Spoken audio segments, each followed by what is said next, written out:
Okay, let's start. I said I wasn't going to mention health anymore, but last week I said I didn't give you any articles on the shortage of doctors, and then The Economist had an article on guess what? So I added this article at the very end. It's an article from The Economist just this last week. Why doctors in America earn so much, but talking about a shortage, 124,000 doctors, more than 100 million people today live in areas without primary doctors. We have less than, that should be fewer, but we have fewer than 3 physicians for every 1,000. Australia has 5.5. You can see over here. So this chart could work well in your paper. They say baby boomers. When they said that, I thought they meant there's more people needing doctors, but they're actually saying doctors are becoming baby boomers and they're retiring. And COVID is the second thing. There's a high quit rate among doctors and medical care people. And then they talk quite a bit about this, which I think is interesting, is how much more difficult it is to become a doctor in the United States and in other countries. It takes 10 to 15 years. Other countries, it's much shorter than that. And not only that, we make it really hard for doctors overseas to come work here. So, and part of this is that's the way the industry is designed, is to limit supply, because you limit supply, you increase prices. So anyway, that article's out there. Another one that was in The Economist that I found fascinating, but you may not do anything with it. To find it.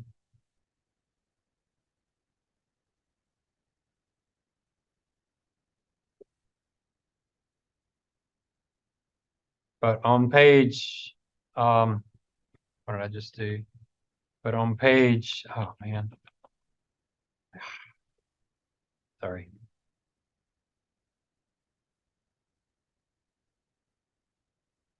Page 136, there's an article in The Economist called Virtual Wards, which I found very fascinating.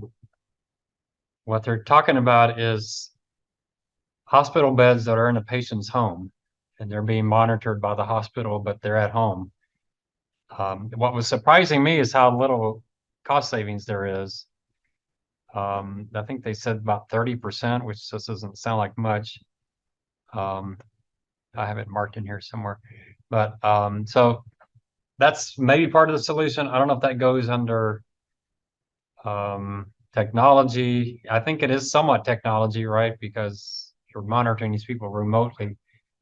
But it's not insignificant. They have 140,000 beds and they want 24,000 of them. You know, it's about a sixth of the beds. They want them to be from home. People prefer to be from home. Why, if you're just being monitored, why be sitting in a sterile hospital, which is probably not all that sterile. But anyway, that's another article I found. So I keep adding. You don't have to add that one, but I definitely would, since I didn't give you anything for the shortage of doctors, that's added to it. I just put it in the document that's already out there. I thought about making a separate document, but I'm just going to keep adding to it. So that gives you something for every single thing on that list. So at least you have something to refer to. All right. So tonight we're going to talk about pricing insurance.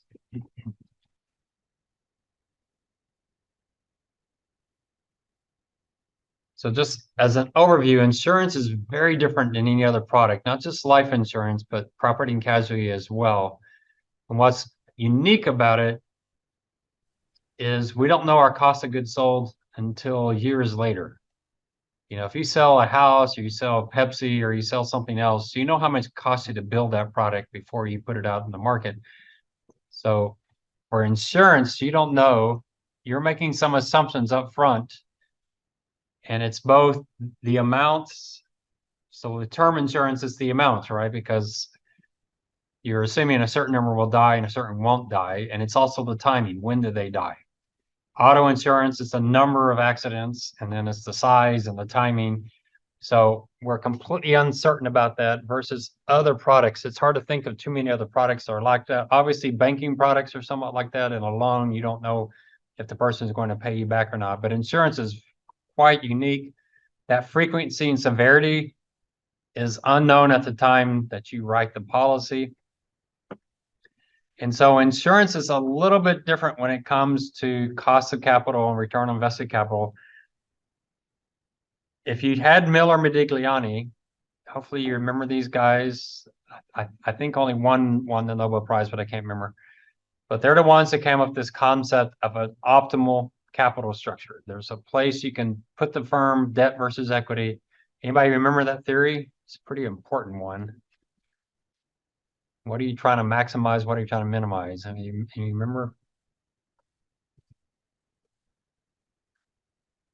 See any of y'all that had the class where we talked about it, but you should have covered it in 3013. Nice profit, nice cost. Is that what we're looking for? Not quite that. It's even more basic than that.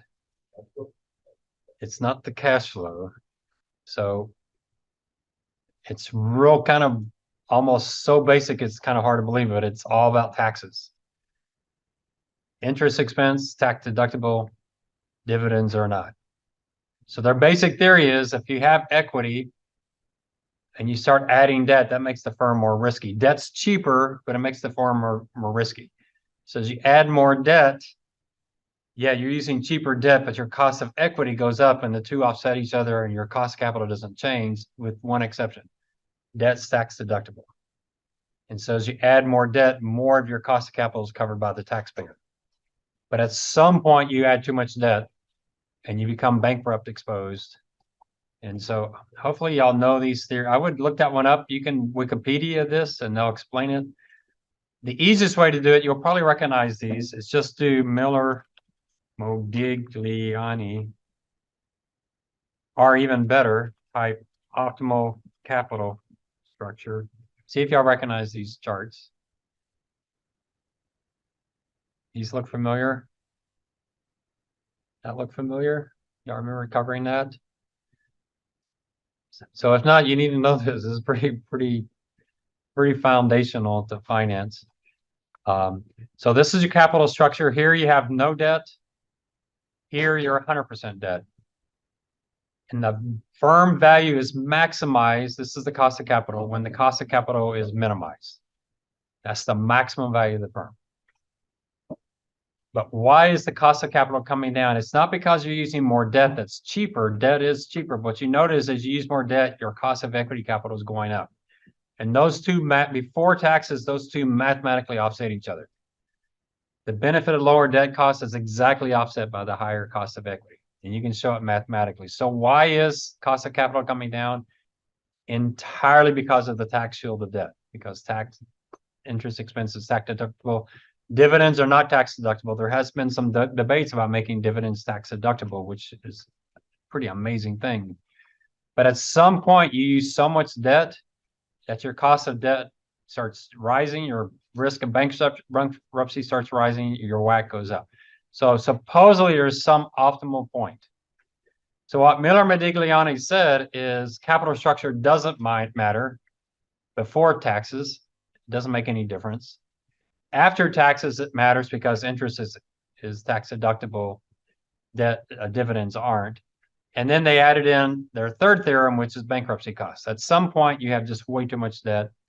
So if you're not familiar with this, look it up. You can find it. You should just be able to explain this chart. If you can explain this chart, you understand the theory.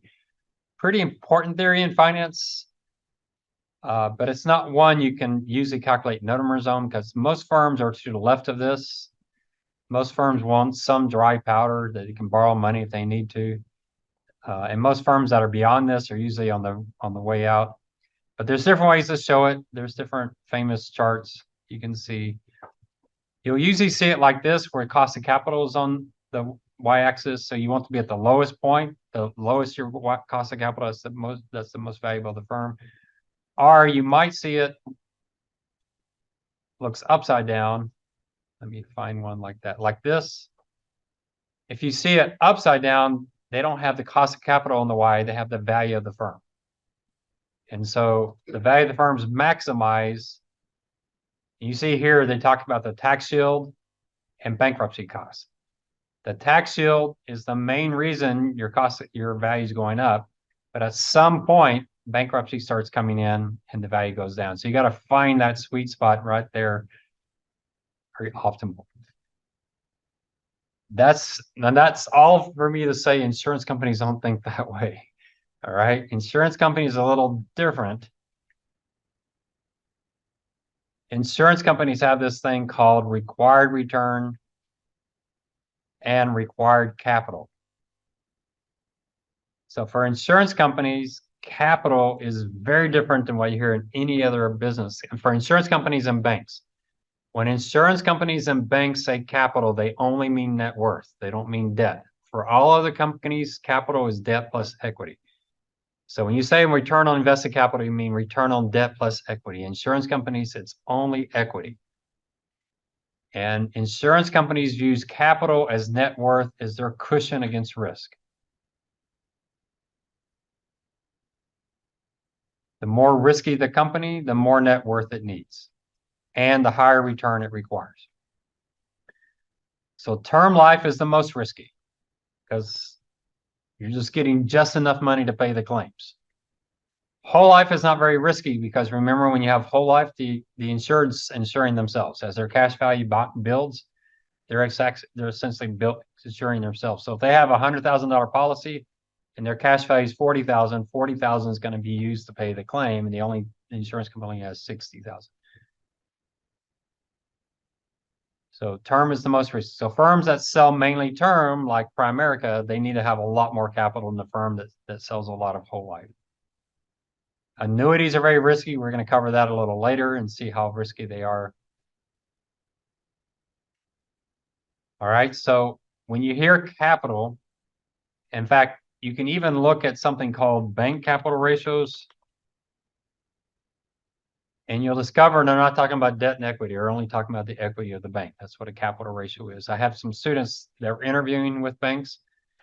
And I said, this is one of the things you should read. What is tier one capital? I would know that before going in to interview with the bank because it's pretty critical for a bank. There's a few phrases, net interest margin, loan to deposit ratio, but the tier one capital ratios, those are the things you want to know going into an interview. But it's the same thing with insurance companies. They have capital ratios, but again, it's all about net worth. And so the goal here is to make sure the insurance company doesn't go insolvent so that the state has to pick up those claims for the policyholders. So it's a very different function. Same thing with the banks. You want to make sure banks don't go insolvent. So what you learned from Millie, well, I don't know if you learned it or not. I guess, do y'all remember having that at all? Does that sound like completely foreign?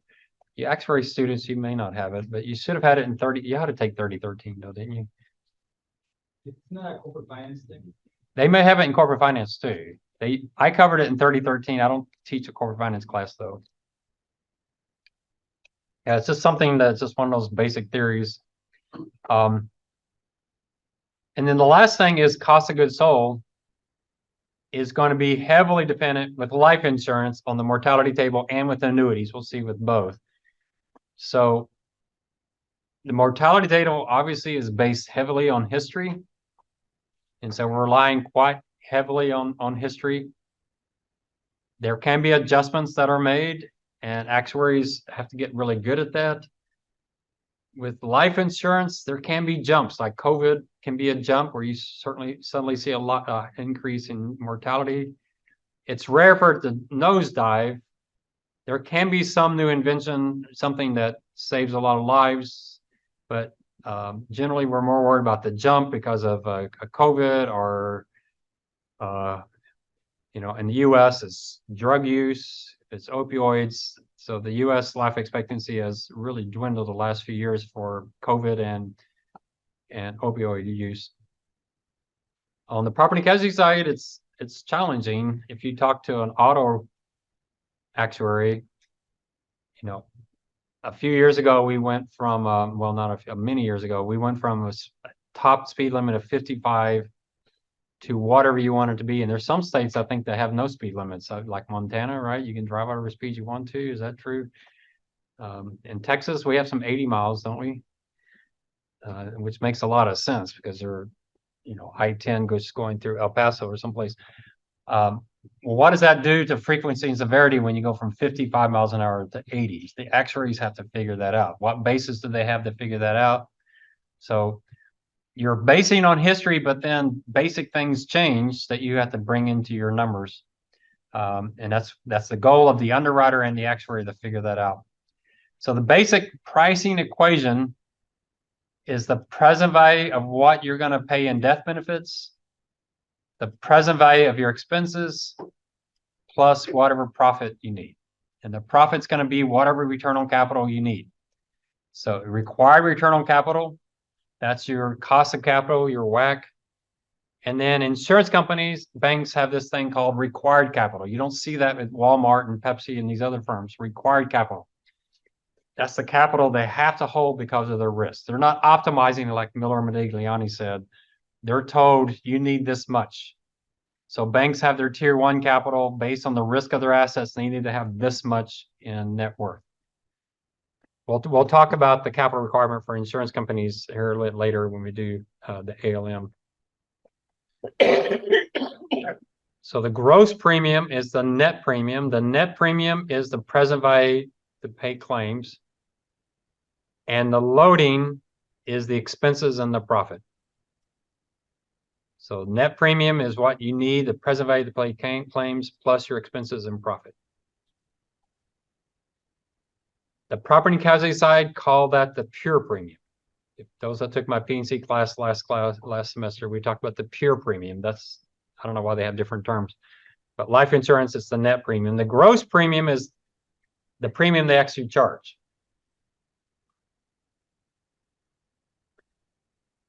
The other two pieces, expenses and profit, are also often referred to as loading. So those that are taking actuarial exams, you may see some of these terms, gross premium, net premium. It was real strange when I started in the life insurance industry. The gross premium is the premium they actually charge, but there are several net premiums. One of the net premiums is the net premium the regulators require. And when I started in the life insurance industry, a lot of companies, their gross premium was less than their net premium. They were charging less than what the regulators said they needed to charge. And we had to set up all this special accounting to handle that. It wasn't that they were losing money, it's just that the regulators were so conservative. They thought a lot of people were going to die. The insurance company said, no, they're not going to die at that level. And so these can get really quite sophisticated and quite complex. But basically, it's what you expect, the paying claims, discounted, plus your expenses and your profits. So what are we going to work on? We're going to work on just one thing, and that is the net premium. That's all we're going to deal with. Those that took my P&C class, we did the whole thing, but we're not going to do that here. Remember how messy that formula was? Wasn't it just horrible? I hate that question, but there's no simpler way to do it. Here, it's much more straightforward. I actually enjoy this part of it because it's pretty straightforward. All right, so before we can do that, we got to learn some terminology and some labels that you need. So anytime you see the X is age, all right? The X is always age. Anytime you see an N, that means number of years. So L sub X is how many people, L sub X is the number of people. How many people are alive at age X? You want to guess what D of X is? So that's the number of people dying during age X. Now, when do they die? They're alive at the beginning of the year. They died at 11:59 p.m. at the very end of the year. That makes it real simple, right? So we know we don't have to worry about kind of mid-year or when they die. We assume everybody dies at the end of the year. That's not me saying it for the class. That's actually the way the regulators set up their reserves and everything else. And then the actuaries adjust for the mid-year kind of stuff. So that makes it simple. LX is the number of people alive at the beginning of the year. DX is the number of people who died during the year, though they're going to die right at the end of the year by our assumption. QX is the probability of dying. That's known as the mortality rate for each year. And PX is the probability of living. So QX and PX better equal 1. There shouldn't be a third option. With L's and D's, there can only be X's. With P's and Q's, we can ask the probability of dying or living over the next 10 years. So we could say, what's the probability a 20-year-old will still be alive 20 years from now? That's going to be 20p20. I shouldn't have done 20-year-old. 30 year. What's the probability a 30-year-old will still be alive in 20 years? So that's going to be 20p30. All right, some students get mixed up on that. The n is the number of years, the x is always the age. All right. NPX and NQX also need to equal 100%. The only time they don't equal 100% if we have two people. We have two people, both can die, both can live, one can live, one can die, one can die, one can live. So then we have other probabilities. But if you only have one person, the Q's and P's always add up to 100%. You can either live or you can die. You can't do anything else. LX plus 1 is LX minus DX. So the number of 32-year-olds alive equals the number of 31-year-olds alive minus the people who die at age 31. DX equals LX times QX, just by definition. QX, I should have done this differently. QX equals DX divided by LX. The number of people who die at age 30 divided by the people alive at age 30 at the beginning of the year. That's your mortality rate. PX, this is a really important one. PX is LX plus 1 over LX. And this is where students get really confused because LX plus 1 looks like a bigger number than LX, but it's not. It's a smaller number. The number of people alive at age 31 divided by the number of people alive at age 30 is going to give you a number below 1. All right, so L31 would be LX plus 1. L30 would be like age 30, like L30. So this will be less than 1. As I said, PX plus QX equals 1. This is an important formula. NPX equals LX plus N over LX. So if we're asking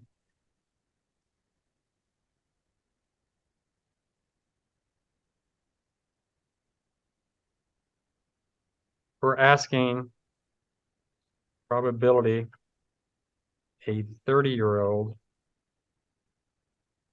will be alive in 20 years, that's going to be 20p30, or it's going to be L50 divided by L30. So you take the number of people alive at age 50, divide it by the number of people alive at age 30. That's the probability of living the next 20 years.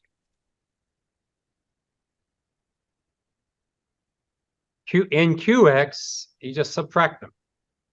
But see the order here, real important. Here you would take L30 minus L50 over L30, which is the same thing as 1 minus NPX. So the probability of a 30-year-old not living to 50 is going to be L30 minus L50 divided by L30.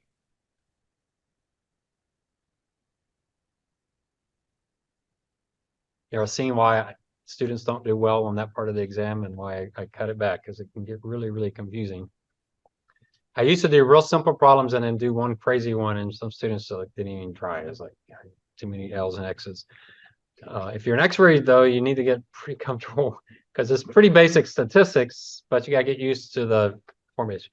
Now, there actually are two more letters. There's an M and an N, capital M, capital N. We're not going to use those in this class, but the actuaries have an additional letters which incorporate both the mortality table and the present value function into one big formula. We're not messing with that. We're going to do those functions by hand because it's not that difficult to do.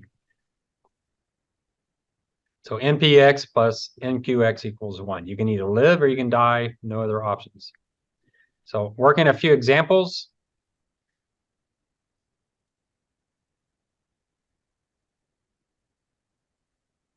(6p45) would be what? So you start off with the words, the probability that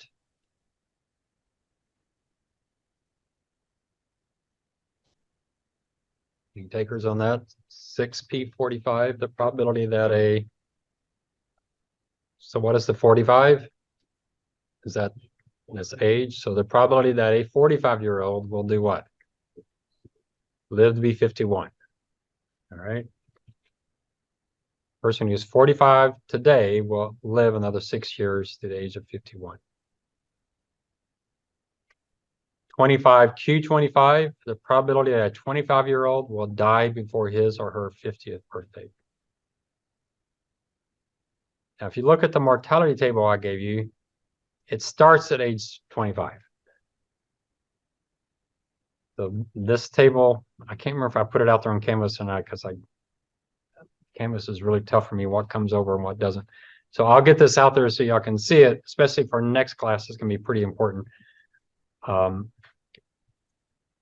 And I limited the number of livers. So I started at 100,000. They usually start at much higher numbers, but it makes the math just, you run out of space on your calculator. So I started at 100,000. So if we're looking at 25Q25, that's going to be L25 minus L50 divided by L25.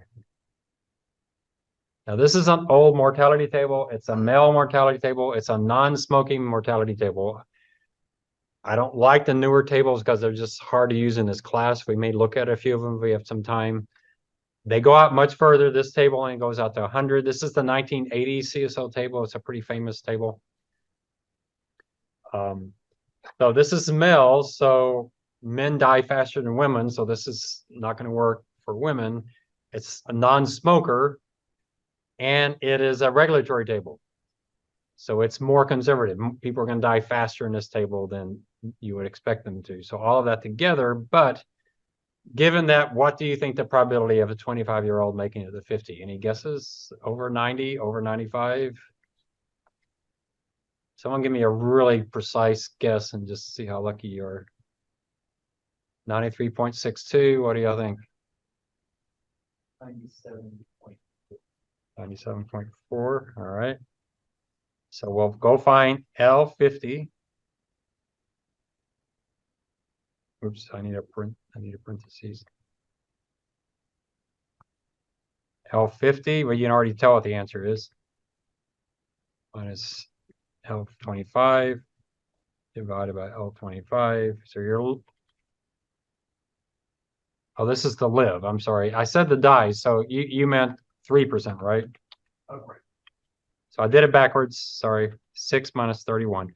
So L25, I just did what I told y'all not to do. L25 minus L50. So it's actually a little bit higher than that. So you're probably using the 2020 CSO table. So I doubt it's changed that much, but that's a pretty high probability that people won't make it that long. What do you think probabilities should do as you age? They should rise. What do you notice here? They fall for 4 years. Why does the male table fall for 4 years starting at age 25? Any guesses on that? What do men do at 25 that causes high death? Why are your auto insurance rates so high at age 25? That's driving, right? So driving on the male table actually shows up in 20 to 25. It doesn't start going up higher until age 29. And it's probably rising.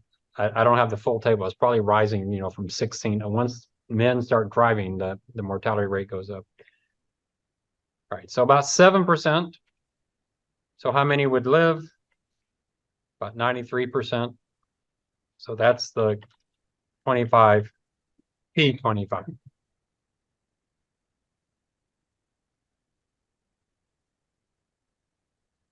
What is the life expectancy? Now, life expectancy has a very specific definition. It's your 50% point. So life expectancy or 25-year-old, if I'm starting with 100,000, My life expectancy is going to be when I go from 100,000 to 50,000. So that's somewhere between 75, 76. So you have more than a 50% chance of making it to 75. You have less than a 50% chance of making it to 76. Now, what is that number today? It'd be interesting to see today. It was rising. We'll see an article. Women live longer, but the gap between men and women was closing. And there was a big debate. Is that because men are getting healthier or women are getting less healthy? And there's some debate between those two. Some of it was some of both. Men were smoking and drinking less. Women were experiencing more stress. The combination as to the gap was closing. But recently, we've seen somewhat of a huge spike in mortality for men. And so that probably has, but I bet it's not back down to 75, but it's probably getting up closer to 80. Now, if your life expectancy, if you're 25, is the age 76, what is my life expectancy? Is it higher or lower? Don't answer too quickly. Am I expected to live longer than you or shorter than you? And I don't mean more years, but what age? So longer, right? Why is that? Because I made it to 60, right?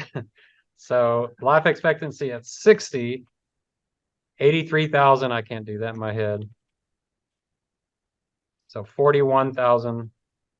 So I got an extra 3 years expected, not extra 3 years, but an age 3 years old. I'll make it 3 years further.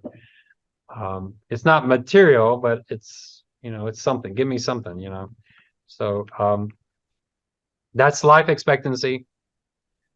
It's a definition, just a 50% chance of making it. That's why financial planners can't use life expectancy for financial planning, because their client would have more, they have a 50% chance of outliving their portfolio. So what do you do? Remember, well, in that third article, we talked a little bit about it, but some planners say, well, let's just add 10 years, but you can't really do that either. You got to look at the health of the person. You got to look at their family history. There's a lot of things you got to consider how long they could live. So who has, I already asked that question. What is the probability of a 30-year-old living 10 years longer using only Qs? So the probability of living should be 10p30, but that's not what I'm asking. I'm asking the probability. Well, but that is the answer, but I want to use only Qs. Well, it's just going to be 1 minus 10q30. Want to use L's, then it's going to be L40 over L30. That's the probability of living.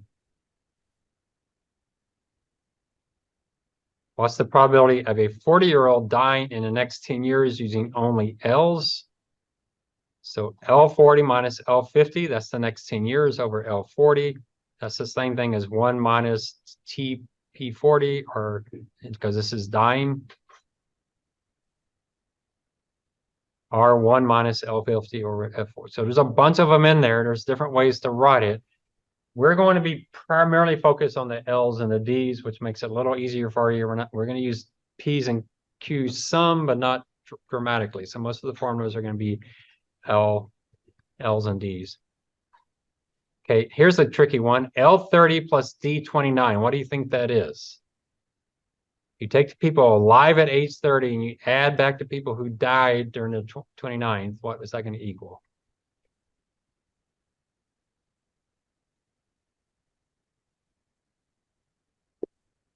Is it L29 or L31? L29, right? Divide that by L28. That's just going to be Q28, isn't it? I mean, P28. Because you got P29, I mean, you got L29 over L28. That's just going to be P28. It's the probability a 28-year-old will make it to the next year. So it's just P28. Explain what the next means. This is the kind of question I used to do that students really hated. So L48 minus L50. Is that D48, D49, and D50? are D48 and D49? Is it 48, 49, and 50 Ds, or is it only 48 and 49?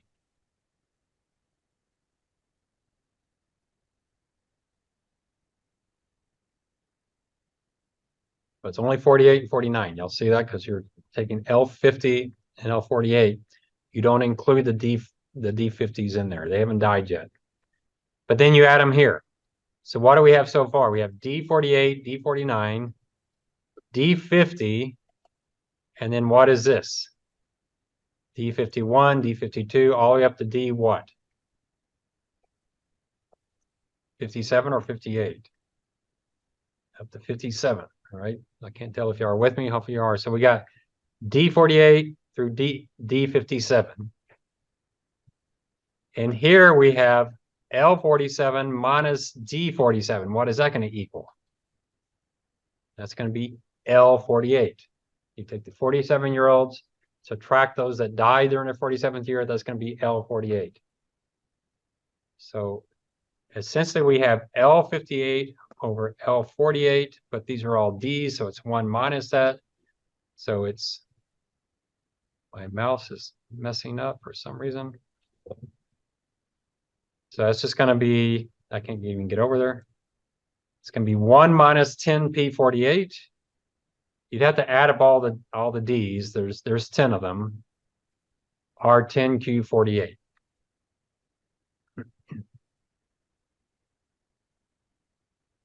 This next one I don't really like, but Mary is 35, her husband is 33. So here we're going to have a joint probability. We will use this on one problem on the exam. We're going to do one joint live problem. So I'm just going to throw it to you here, but when we see the problem, you'll see the details. I actually have a YouTube video that goes through the entire problem. It's a problem half the class gets right, and the part of class that doesn't get it right really misses it. So it's either students get it or they don't get it. So we'll spend a little more time on it because I want more people to get it. So Mary's 35, her husband's 33. What's the probability they're both dead at the end of the year of Mary's current life expectancy? So it's a little tricky, but you figure out Mary's life expectancy. So you look at the L35s, take half and find that. And you figure out how many years that is, and that's 41 years. So she's expected to live 41 more years because you look at 35. Yeah, I don't know what happened really.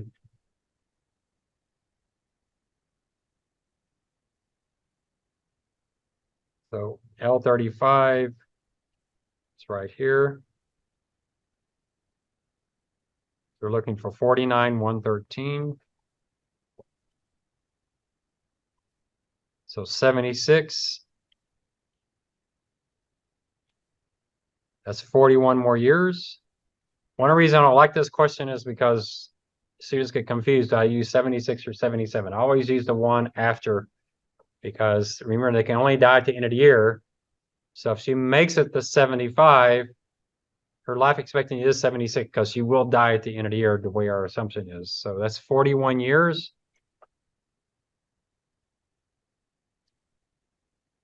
So 41 Q35 times 41 Q33. There's a 23% chance they're both dead. That kind of makes sense, right? Because there's a 50% chance she's going to die. There's probably a little bit more than a 50% chance he's going to die, but there's some joint probability there. Another problem with this problem is what is my correlation assumption?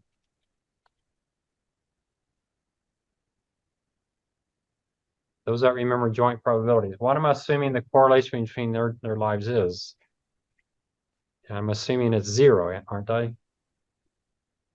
Does that make sense? Isn't it possible they're both in the same car and both die in the same accident, or they both get the same disease at the same time, some COVID or something? So I'm essentially assuming Mary and her husband, they live on opposite coasts. They're never together. They don't fly together. I don't know what that joint probability does. I haven't never talked to an actuary how they handle the joint probability with married couples. I doubt it's that material. How many couples have you known that both died at the same time? It's not that frequent. Pretty rare. So I don't think it's a big deal, but I'm ignoring it for this purposes. But that's a pretty high probability. But since you expect Mary to have a 50% chance, you would assume the two together would be almost 50% times 50%. So that makes some sense there. Probability that individual 25 today will still be alive at age 70. That sounds like a P, right? So 45 P 25. I'll get you much better on this 45 when we practice some of the complex problems, because it can get really confusing. Is that 45 or is it 46? But I'll give you a trick that make it really, really easy, whether you're looking at L's or D's, how you make the adjustment. Essentially, when you're doing L's, just keep it real simple. If you're doing L's, you just subtract. 70 minus 25, that's 45. If you're dealing with a D, you subtract and have to add 1 because D, you die to end of the year. But you'll see that as we practice it more. So joint probabilities, you have 4 options here. Both die, both live, one dies, one lives, one dies. That has to equal 100%. This is real important when we do joint life insurance. But with joint life insurance, we only care if they both live. Because in joint life, we pay if one dies or the other dies or they both die. We pay the same amount. So all we care is what's the probability of both live, because we're only paying out at 1 minus them both living. So we don't have to calculate all 4 of these. We only have to calculate the probability of both live. And then 1 minus that, that's what we care about. You'll see that when we do that problem. Using only L's and D's, the probability of 2 individuals, one that's 50, one is 60, will both be dead in 10 years. So that's going to be 10Q50 times 10Q60. Remember, Q's are L50 minus L60 over L50, L60 minus L70 over L60. So remember, when you're doing Q's, you subtract the lower age. You take the lower age, subtract the older age over the lower age. That's how you get your Q's. Remember, for the P's, you just take the L60 over the L50. Using only P's and Q's, the probability that a woman who is 85 years old and her husband is 50, both live another 50 years. So L90 over L85, L55 over L50. Has that ever happened in history? Yeah, I had my grandmother's sister. She had twin sisters. They were like the Gabor sisters. Y'all don't even know who the Gabor sisters. Anybody know the Gabor sisters? Y'all watch Green Acres. But they were like that. And one of them was married. Her husband was about 30 years younger than she was. I don't know if she had a lot of money. I don't know if he was thinking, hey, I can, she'll pass away. She was at my grandmother's funeral. My grandmother passed away at 96 and she was older. Both of them were there, and my grandmother's older brother. All 3 of them were at her funeral. And she died at 96. So that guy, if he was waiting for her, he waited a long, long time. But obviously she has a much higher probability of dying, but you can do the joint probability and work that out. So she's going to have a much bigger impact on the cost of the insurance than he will. Probability individual is 45, will live to 60. That's pretty easy. 15P45 or L60 over L. Y'all getting more comfortable with these? It takes some practice. You're going to have to see them. L60 over L45. Probability of dying, you subtract that, or 15Q45, or 1 minus L60, which is the same thing as L45 minus L60 over L45.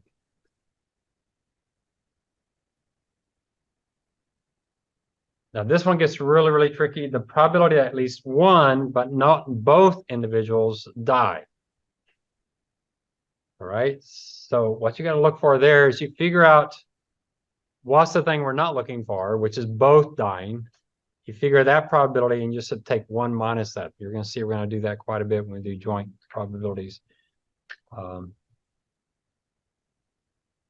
So 25P plus, let's see, One who's 40, another who's 45 will be dead in 25 years. Both live is 25p40 times 25p45. One or the other dies is 25p40, 25q45, 25q40. So the sum of these three is the probability that they will either one or both will live. So we're looking for the difference between that. The probability they both die is 1 minus the probability the first one lives times 1 minus the probability of the second. So this is essentially a probability they die, probably they die. So we'll get a lot more practice on this. It's actually not that difficult because we only care about one of the scenarios. Mortality rate at age X is best shown which of the following. So let's think through this because this is a good test case. DX plus 1. So the people who died at age 31 divided by the people alive at age 30. What does that tell you? Doesn't tell you anything, does it? That's just a bizarre calculation. We would never do D31 over D30. That doesn't make any sense. L31 over L30. Well, that's not the probability they die. That's the probability they do what? That's the probability they live. L31 over L30. That's the probability they die. What they live. DX minus DX1. I can't think of a single scenario where we're going to subtract D's. You take the people who died at age 30 minus the people who died at age 31. There's no use for that. All right. So what is it? L30 minus L31 over L30, which is DX over LX. What is the probability that a man aged 25 will die either in his 70th year or his 80th year? So this one gets a little tricky, but you'd have to do D25 over L25 plus D26 over L25. You notice the L doesn't change. You can't do D25 over L25 plus D26 over. We're asking about this guy who's 25, so you got to keep the 25s constant. And what I'm saying here is you want to know the probability of this 25-year-old makes it to a certain age. You can't just add up the Q's. Because if you do that, we end up with a sum of 668%. You can't do that. Why? Because we're not dividing by L25, we're dividing by L25, L26, L27. To figure out his mortality, you have to keep the 25 constant all the way down.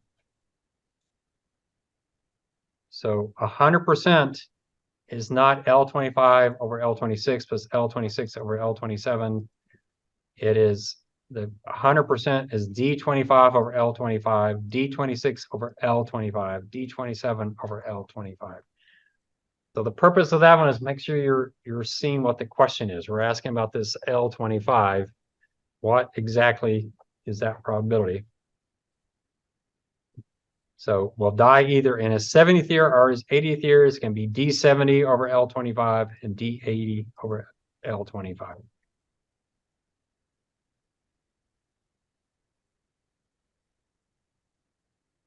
D70 over L70, D80 over L80 is not his probability. That's the probability of someone who's at that age.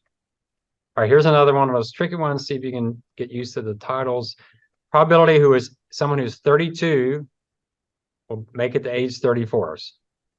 So L32 minus L34, that looks really good, except for that's the probability not that he lives, but that he what? That he dies. L32 minus L34, that's actually 2Q32, not 2P32. L33 plus D34 doesn't make any sense at all. If they had done L33 plus D33, that wouldn't have worked either. That'd be 100%. That's L32 over L32, so that doesn't work. D32 plus D33, that's the exact same thing as this one. That's the chance that he'll die. L35 plus D34, what is that? Anybody know? What is someone alive at age 35 plus the people who died at age 34? That equals, any guesses on that? Y'all either tired or completely lost. L35, that's the people alive at age 35, plus you add back the people who died the year before, and you'll see that that's L34. People alive the year before, right? So that's the correct answer. All right, so I'm sparing you all these on the exam, but it does show you got to get used to the symbols. When I took the FLMI, which is an exam for life insurance, part 9 of the exam was the actuarial piece. It was really a great exam. It was a tough exam. I actually taught a class because there's this poor group of people who could not pass part 9. And so they begged me to teach a class on it. I had to teach a class on the accounting and on the mortality. I'm not an actuary, so it's like, why are you having me teach it? But it was tough. Some people just could not handle, handling these formulas. And that formula, they had the M's and the N's, so they had to do an extra level. So it was pretty tough for people who don't have just good math, kind of basic math skills. It was a tough exam for them. It was my favorite one of the whole thing. I learned so much taking that exam. All right. All right, I'm not going to do that. So, well, all right. So now we're going to do some products. I'm going to do it in Excel. So let's look and see if the mortality table is out there on Zoom. That would be a good thing to do.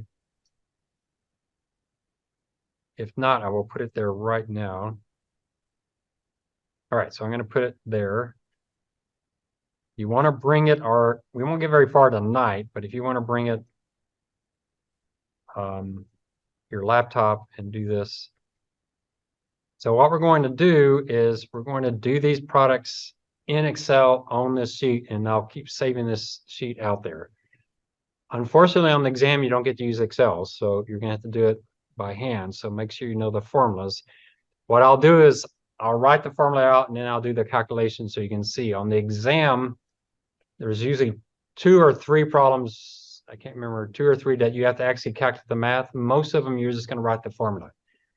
So it's pretty simple. Much easier than what we just did. So what we just did is the hard part that I've reduced or eliminated on the exam. I can't remember.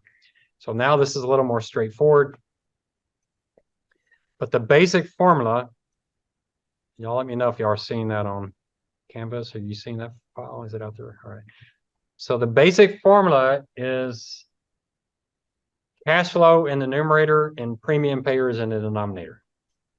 That's the basic formula. So what you got to figure out is whom you're paying in the top and who's paying the premiums on the bottom. So we got, can be dyers or livers in the numerator, and you always have livers in the denominator. You're going to have people dying paying a premium. So dyers or livers in the numerator, livers in the denominator. Now, when do people die? They die at the end of the year. They pay their premium at the beginning of the year. All right. So the L's are always going to be 1 year off from the D's. That's important to remember, and we're going to get a lot of practice with that. So we have to figure out to whom we're paying the cash to and when we're paying them. We got to figure out which D or L to use and which N, what power to raise it to. So the numerator is either a D or an L. We'll do both. That should be, multiplied by the face. And the denominator is the number of premium payers. They're both going to be adjusted for time values. So we're going to do something in this class you've never done in any other class. We're going to discount people. I know your mom said not to do that, but we're going to discount people. So you're probably never in your life have you discounted anything but a cash flow. But here we're going to actually cash flow. We're going to actually discount the human bodies. And you'll see why we have to do that, because we can't just assume if someone pays a premium in 3 years that we just divide by L33. We also have to reflect the fact that they're paying a premium 3 years from now. All right, so let's do some examples. You can see how many examples we have. It's going to feel like we're doing 10 or so problems, and then you're going to quickly discover that we're really only doing one problem, but it has all these different iterations. All right, so let's start with this first one. All right, question one is one you will not see on the exam, but we got to get it to just set this thing up, all right? So an annual renewable term, the face is $10,000. The face is what someone gets paid if they die. The rate is 5%. That's going to be our discount rate. And the age is 30. So what is the premium? All right, so here you're going to pay a death benefit to anyone who dies at age 30. But you're going to pay them at the end of the year. So we're going to do D30 times $10,000. But we're going to pay them in exactly 1 year. So there's my numerator. Your numerator, we got D times the face discounted for time. And then what's my numerator? Well, you got the premium payers, the L30s. Pretty basic, right? Just a discounted cash flow. Can you see that, Angel? Is that too? Do I need to make it a larger?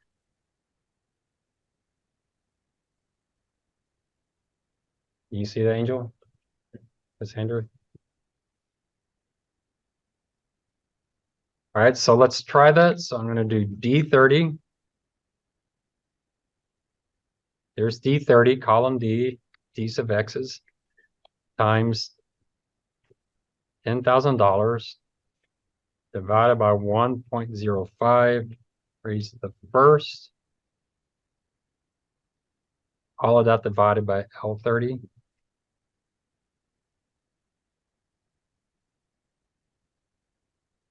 So $16.52. So at the end of the year, we're expecting to pay $1,720,000. That's my 170 people who died, 72 people died, and we paid them each $10,000. But in today's terms, dividing it by 1.05, that's $1,638,000. And we have 99,141 paying the premium. So I probably should put D30 and L30 in here.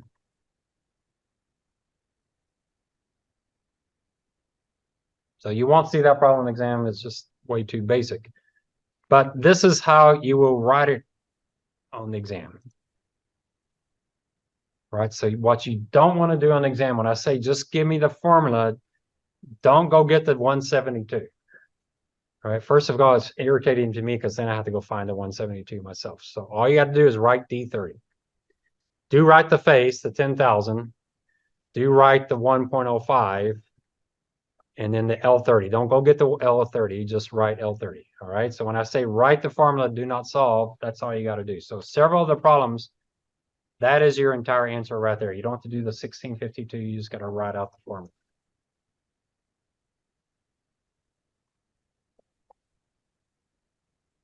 So what do we do now? Well, we start adding more stuff to the numerator and we start adding more stuff to the denominator. That's all we got to do. Questions up to there? Some of y'all look like really disturbed, but it may just because it's so late.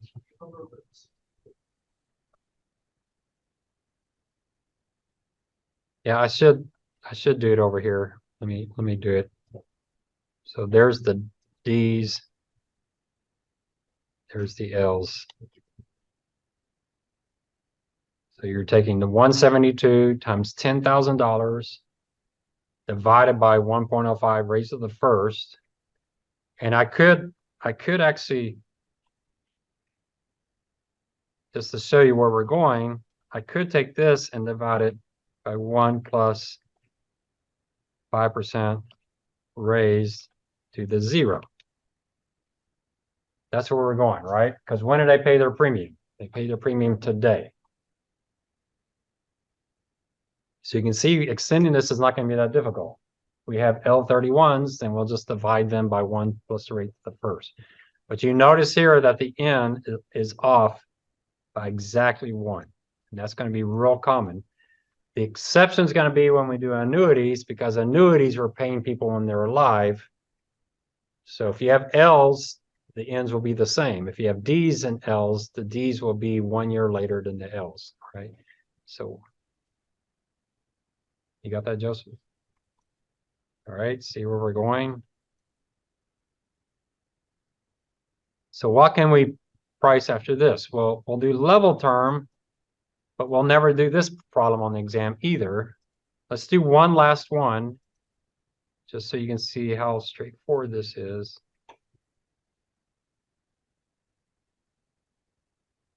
So now we have a level term policy on the exam. I'm not going to make you do more than 3 or 4 years. I'm not going to give you a 30-year level term because it's just way too much. You go on forever. And there is no shortcut for it. You can't take L60 minus L30. You have to do every year because every year is a different discount rate. So here we have a single premium. Well, where's the problem?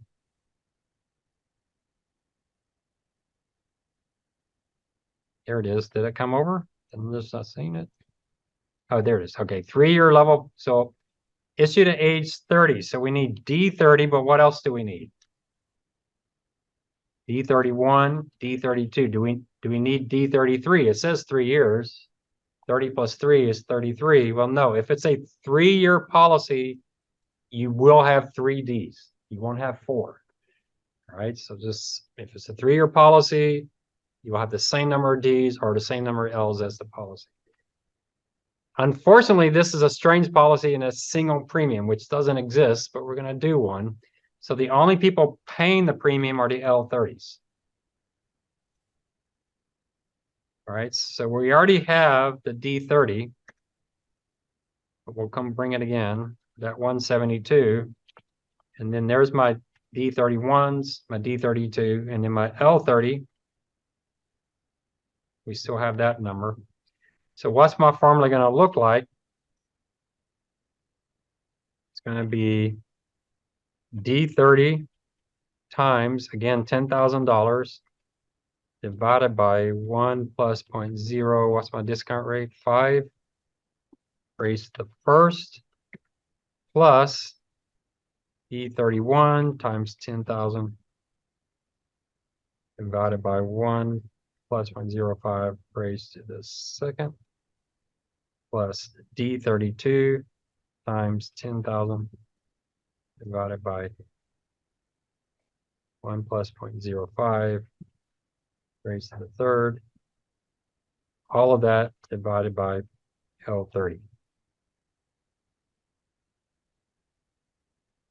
The next class, you can kind of tired of this because it's the same thing over and over again. We're just going to be adding more L's and D's all over the place. And it's right there as well. So if you're looking for it, the same thing is right there. And there again, I did the L30 divided by 1 plus 0.05 raised to the 0, because that's where we're ultimately going.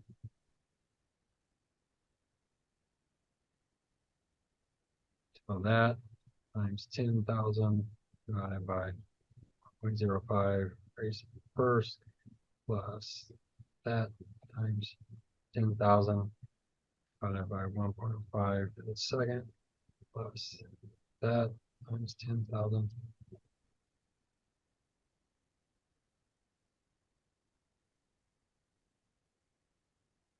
It's $48. It's about 3 times what the previous one was. $16 for just 1 year. Now it's $48. Why? Because they're going to pay out money to 3 times 3 years worth of dyers. I didn't give you the answer here. All right, so we'll get more practice. You can see Thursday you're going to need this. Do y'all prefer to do it in Excel in the class? I mean, if you want to do it by hand, you can. You have to do it by hand on the exam, but you don't have to. This you're going to have to do by hand either way, right? So that y'all see that's what you're actually going to write on the exam. And I rarely will ask you for the dollar amount, but there is one you'll have to do that. All right, I'm going to save that. Eventually, I'll put this file out there. Any questions or anything? All right, let's start. So I can't stop talking about healthcare, but I do want to mention one thing. It came to mind when I was on my bike this week on this virtual wards. I was like, where does that go in our technology? But it finally dawned on me what I meant by the Six Sigma and process improvements. I think this is a perfect fit. So some way you can use healthcare that's more efficient. Even though I think this article says it only saves 30%, it doesn't sound like much. But anything where the service is being provided where they're using nurse practitioners, doctor practitioners, this virtual wards, anything that makes the process more efficient fits under that Six Sigma. So just think process improvements. There's probably a few other articles in here, but that's probably the best one on virtual wards because it's the perfect example of how the healthcare system is trying to get more efficient, more productive. It is a fairly unproductive industry because it's so labor intensive. Okay, so we're working through these problems. So last time we did a level term with a single premium. We'll never do that again. A single premium whole life. We're going to do that one, which is going to look a lot like that level term. But you notice with the whole life, I issue it at 97 because anytime you see whole life, your D's have to go all the way to 99. So if I start at 60, you'd have to go all the way to 99. So it doesn't make sense to issue a policy at age 97, but just to keep the math from getting ridiculous, we do at 97. This will be the last time I'll do single premium because on the exam, none of them are going to be single premium. So if you look at this one, pretty straightforward. It's a single premium whole life 97. So remember with the level term, we needed the 3 Ds because it's 3-year level term and 1 L. So here we need 3 Ds, D97, D98, D99, and then we need L97. So D97 is 301, 214, 211, and then L97 is probably going to be 626, but let's see. It better be 626 because it has to add up because they all die. So everyone in there. Now you might say, what if they don't die at 99? A lot of companies, and we'll talk about this a little bit when we talk about viaticals, because they're pricing off of a table, assuming you die at 100, most companies, if you make it to 100, they'll just pay you the death benefit. They might as well, right? There's no reason they shouldn't because that's what they were assuming in their numbers anyway. Now with the tables going out to 125, maybe they don't do that anymore. But they still, on the tables that go at 125, there's no one alive at 125. Tables go out. There's a bunch of zeros. The tables go out to 125. So technically, everybody dies at 99. The face is $1,000. So just like last time, you're going to take D97. I'm sorry, 10,000 times $10,000. That we're going to pay people die 1 year from now. So that you're going to divide by 1 plus 0.05. 5% is our discount rate. Here raised to the first. You don't really need to put that, but just to keep it clear. Then you do the D98, same thing, 10,000. But here divided by 1.05 to the second because they die 2 years from now. And then D99 times 10,000 divided by 1.05 to the third. So you notice the D's,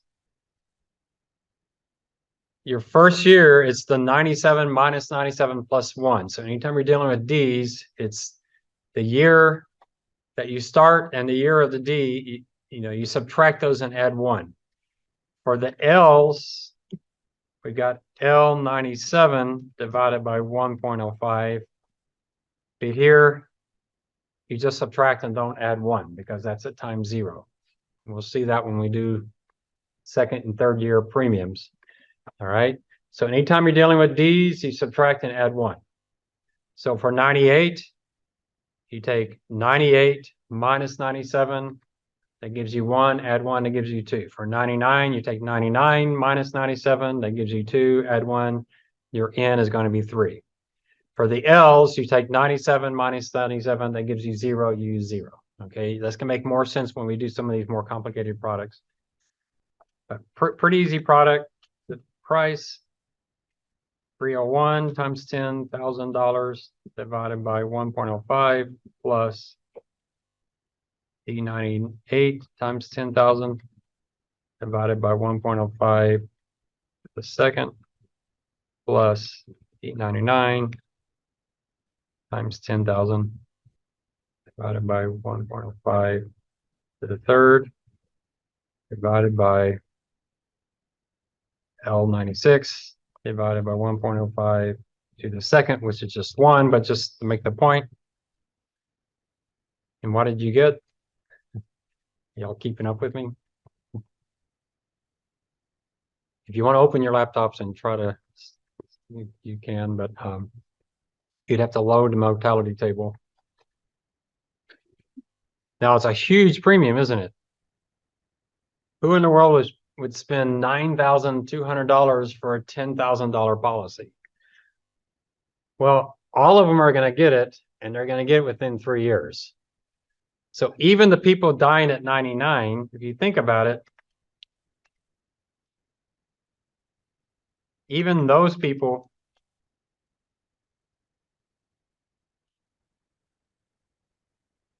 they'll make a 2.8% return. Why? Because they're going to get $10,000. They invest $9,200 today, 3 years to get $10,000. That's a 2% return. They don't get the 5% that the company's making. So in this case, you all make money. That's true for everybody with whole life. With all whole life, you'll pay less in premiums so you can get back in death benefits. The question is not that you get your money back. You always will if you die. If you don't, if you cancel the policy, you won't. But if you keep the policy to the end, you will get all of your money back. But the faster you die, the higher your return. So if you pay the premium on day one and die on day two, you get a huge return. But out here on whole life, it's the nice thing about whole life is everybody gets a positive return.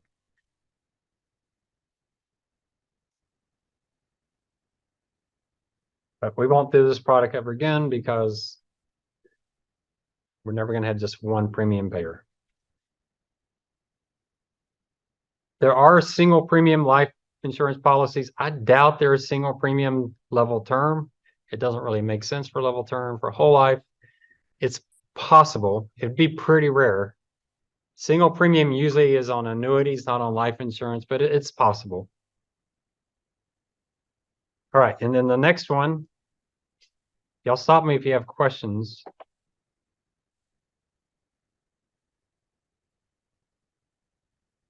Now we're going to get into a real life. So now we're in the stuff that you could see on the exam. So this is a 3-year level term policy. I probably won't use 100,000 on the exam because it's just, I like to keep the face amount to 1,000 just so you don't have to write so many zeros down on the exam. I won't do $100. That's just a little too limited. But remember, most of the problems you won't do the math anyway. You're just going to write the formula. So here we got a 3-year level term policy. The face is 10,000, 5% rate. It's for a 50-year-old, not a 20-year-old, 25-year-old. So it's someone a little bit older, but they're going to pay this for 3 years. If they live for 3 years, they'll get nothing. If they die in any of the years, they get $100,000. Now, you probably have heard some of these quotes on the radio. You can get a $100,000 policy for $19 a month or something. It sounds great, but level term is not very expensive. That's what you saw on exam 1, right? You can buy term, invest the difference. It's a pretty significant difference. We'll do some math on the exam on the using the table where we can do more years. If I could do this exam in Excel, I would give you much more complicated problems, but just calculation wise, we can't really do that. So here we need D50, D51, D52. We also need L50, L51, L52. Now, if you come up and ask me on the exam, how many premium payers are there? I won't answer the question. So just know right now, if I say 3-year level term, I don't say anything else. That means 3 years of Ds and 3 years of Ls. Okay, that's just given. If it's anything other than that, I have to tell you. If I say it's a limit pay 3-year policy where you only pay for 2 years, I have to tell you that. But if it doesn't say that, if it says level term, you assume 3 Ds and 3 Ls. Okay. Whole life, what do you assume? You assume D's until the end of the table, L's until the end of the table. I have to say limited pay whole life. All right. So just be aware of that. I won't answer that question. I'll pretend like I have no clue what you're talking about. Never heard of this stuff before in my life. So some of this is just definitional. So the D50s, 622, 673, and 729. Obviously, mortality is increasing, even though there's fewer people alive, more of them are dying. And then L50, 92,000, 92,000, 91.5. And so our premium is going to look very similar to before. It's going to be D50 times 100,000 divided by 1.05 to the first plus D51 times 100,000 divided by 1.05 to the second. This is all exactly the same as before.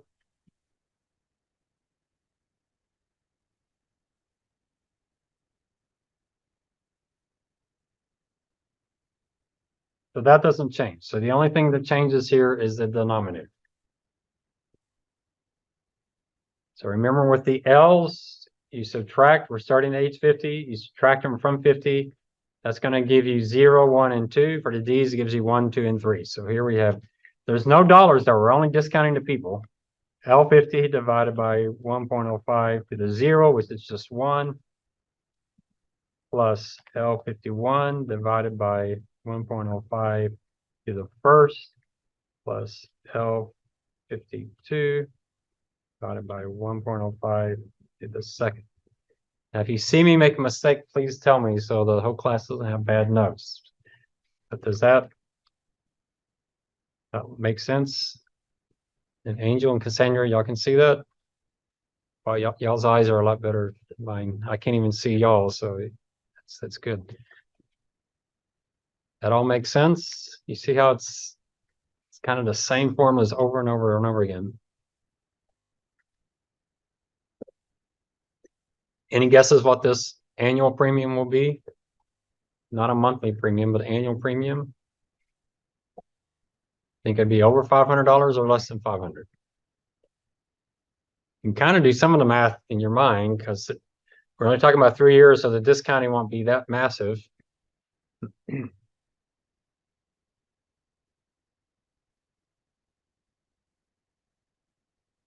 You can kind of say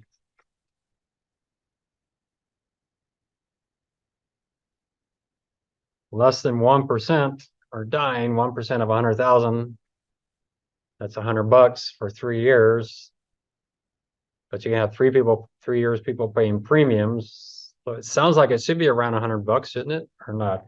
Am I missing it? I'm not an actuary, so we'll see. Plus D50 times 100,000 by 1.05 plus D51 times 100,000 divided by 1.5 to the second plus D52 times 100.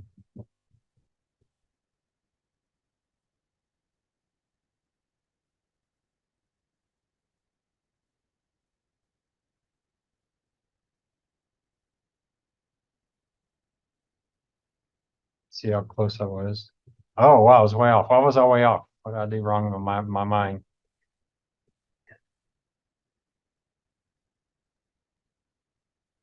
Or did I have a math error here? 100,000, 100,000, 100,000.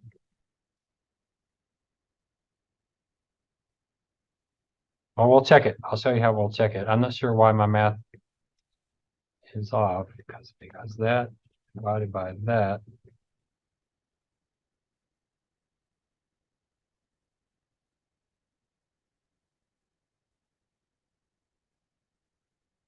Oh, that's my math. I'm off. I was off by a factor of 10. All right. So that is actually right? So I was rounding too much. All right, so that makes sense. So sorry, I'm just can't do easy math. So that's about 0.67%. 0.67% of 100,000 is $695 or 600 something dollars. So that makes sense over 3 years. So let's see if it works. So here's something you'll do. You're probably gonna have a tough time keeping up with me. I'm already going to tell you, you're going to do this on one question, but not on this problem. I'm going to tell you which problem you'll have to do this on. It's tedious. It takes some time. I don't count off for math errors because the math errors are possible. I just want you to see the process. This is what I want you to see. I want you to walk through how this product works. So at time 0, you're going to collect the premium and you're going to invest the premium. So the premium you're going to collect is going to be L50 times the premium. So that you're going to collect 92,793 times the premium. You're going to collect $64 million and you're going to invest it at 5%. That's all you do at day 1. And then remember, people pay their premium on day 1 and they die 1 year later. There's nothing that happens in between. It's kind of boring for a whole year.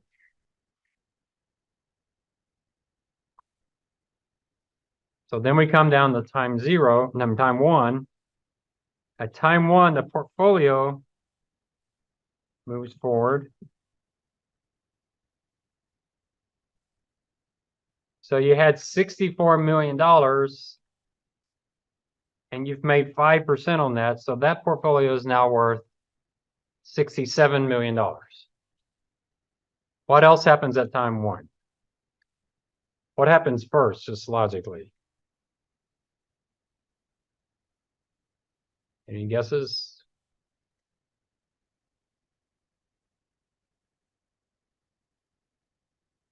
What? Yeah, you pay claims. That technically happens before the next premium, right? They die at the end of the year and you pay your premium. So at 11/59/59/59, 622 people die. And the next day, everybody that's left over is paying the premium. So here you're going to have, okay. So here you're going to have D50 times 100,000.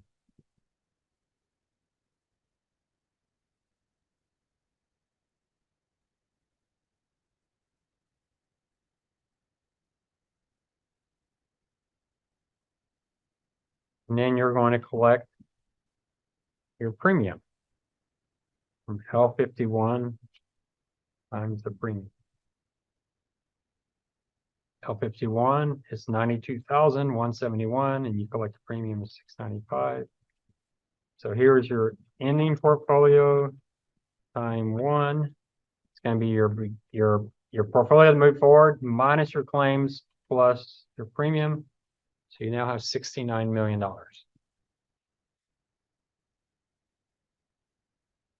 Stop me if you're missing something. Everybody see how that works? In this, you're going to invest at 5%. Then at time 2, your portfolio moves forward. Again.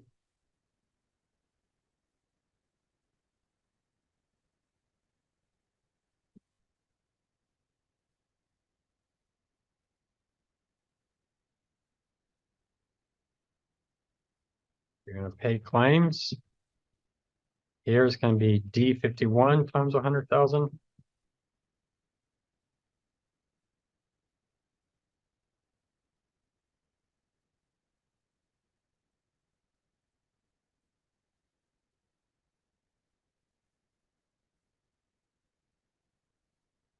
You collect your premium. This is your last premium in the L52s. You won't get any more premiums after that. So L52 times your premium. Now you have your ending portfolio time 2. So we started with the portfolio, we paid claims, we collected premiums. And in time 3, our portfolio moves forward. And if I did this right, I better get a very, very round number. We'll see. Do y'all think it'll work? Why should it be round? It should exactly equal what? It better equal 72,900,000. If it doesn't, I made a mistake, but let's see. Does that look round? It looks pretty good, doesn't it?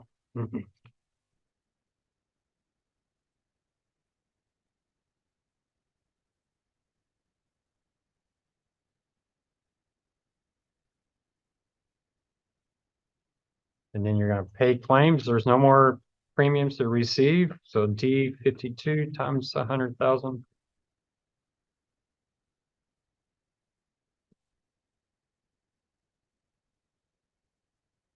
Premium portfolio. We're talking about the net premium, right? So the net premium, by definition, that's the net premium. You should be exactly zero at the end. They also have the loading for expenses and profit. We're not counting that. We're only looking to net premium. But that's the definition of net premium. At the end of all this, they should be out by the penny. Now, what's going to happen on an exam when you do your problem? You will not get to the penny. Okay, why won't you get to the penny? Because you're going to be rounding this probably to 2 cents. So you could be off 100. You could be off much more than that. It depends on the problem, but you can be off some numbers because you won't be able to round. But if you don't round, it should come out exactly to the penny. So that's a good visual definition of the net premium. At the end of the cycle, you should be out of money. Okay, questions on that?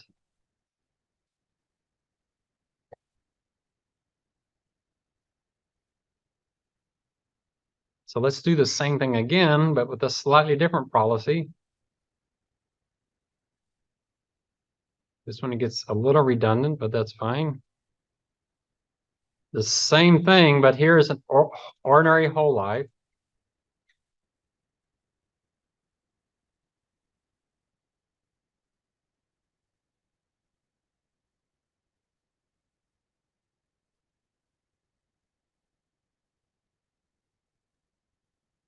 So what does the word ordinary mean?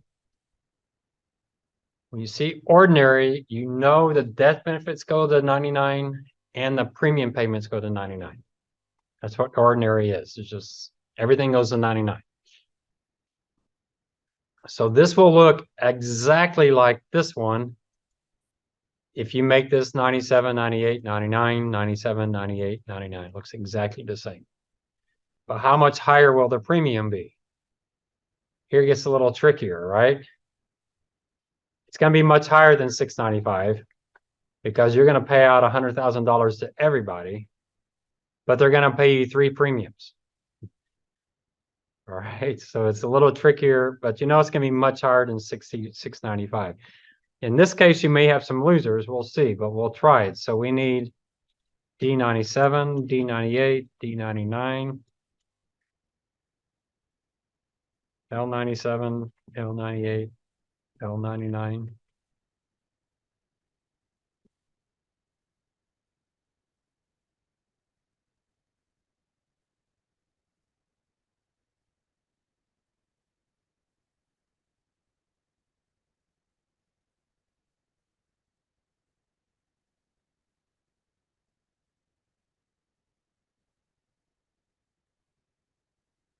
And the formula is going to look exactly like this one.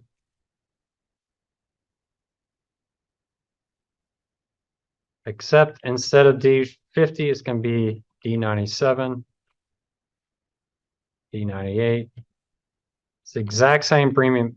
Again, there's really nothing new about this one other than knowing that you got to go out to 99.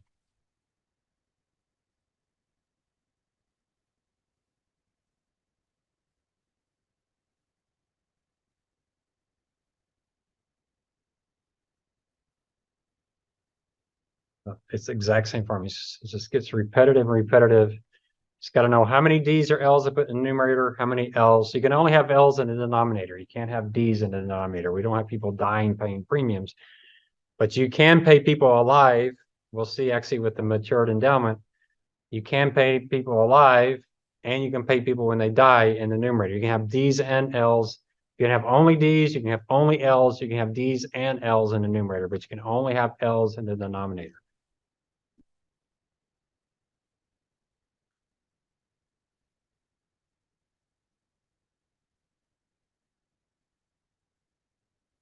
Any guesses on this premium off the top of your head? You know it's more than 600 bucks. Is it possible it could be over 100,000 bucks? We'll see. Let's try it. I don't have any takers. So 300,000, 301 times 100,000 divided by 1.05 plus that times $100,000.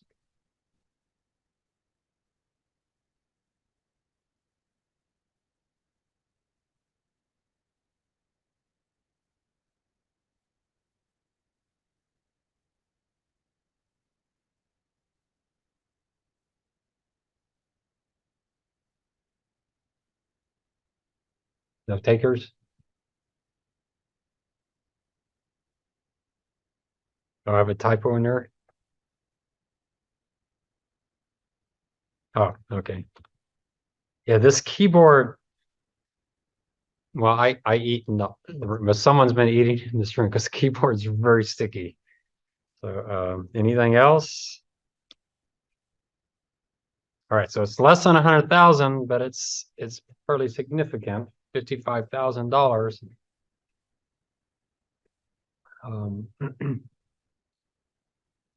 Now, if you think about it, it sounds like everybody's doing pretty well. They pay $55,000 to get $100,000 back, but how much do the L99s pay? They don't pay $55,000, do they? What did they pay? 160,000, right? So they can lose money. So the premium is not more than 100, but the premiums they pay is more than what they're going to get back. So the first people,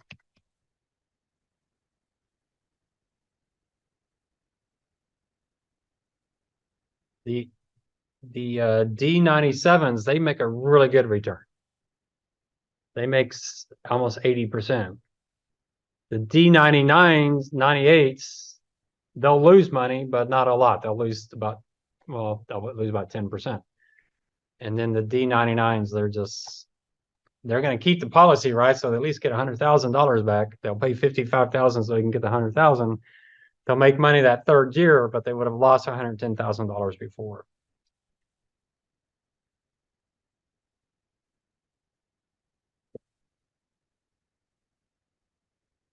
This product doesn't make any sense when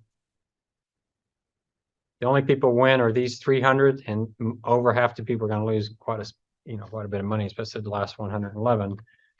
The product will probably not sell very well.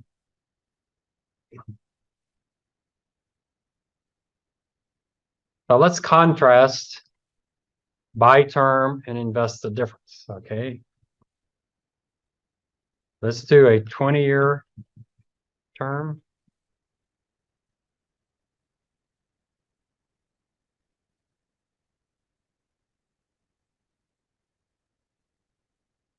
And ordinary whole life.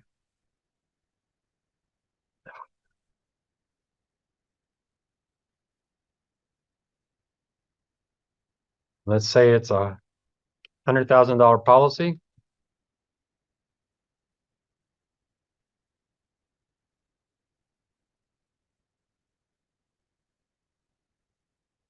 Discount rate 5%. So the 20-year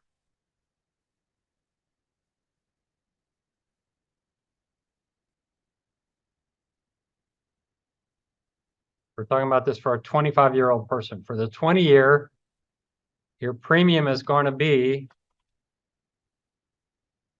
177 net D times $100,000 divided by 1.05 raised to the first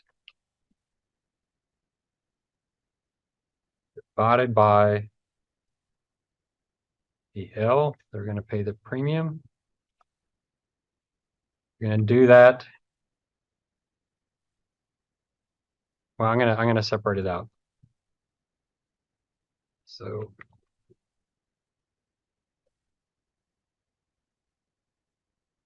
So there's the present value of the death benefits. Let's do that.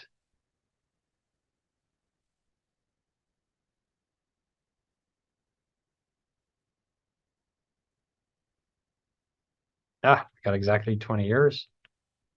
And let's do the present value of the premiums.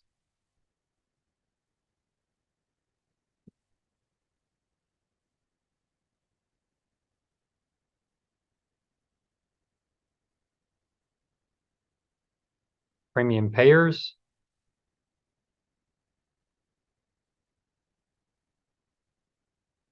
So our annual premium is going to be the present value of the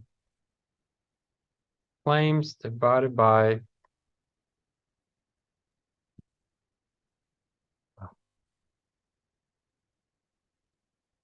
present value of the premium payers. I don't know what happened there. Too far. So $209.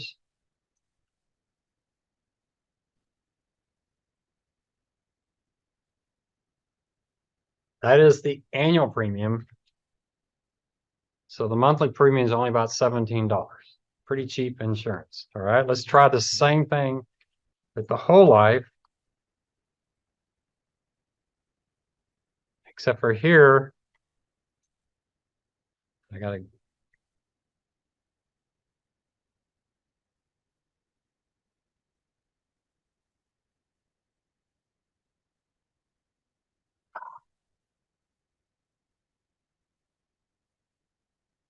Should be exactly the same as this. I don't know why I didn't freeze to make that work. So I thought I froze everything, but I missed something. So this is the same except for we're going to go all the way down to the very, very end. Same thing with the premiums. Premium payers.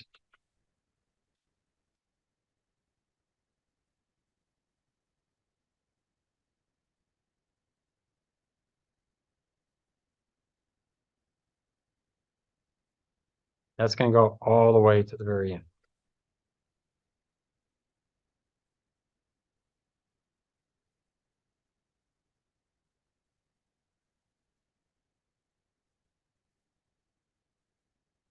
I did that again. Sorry.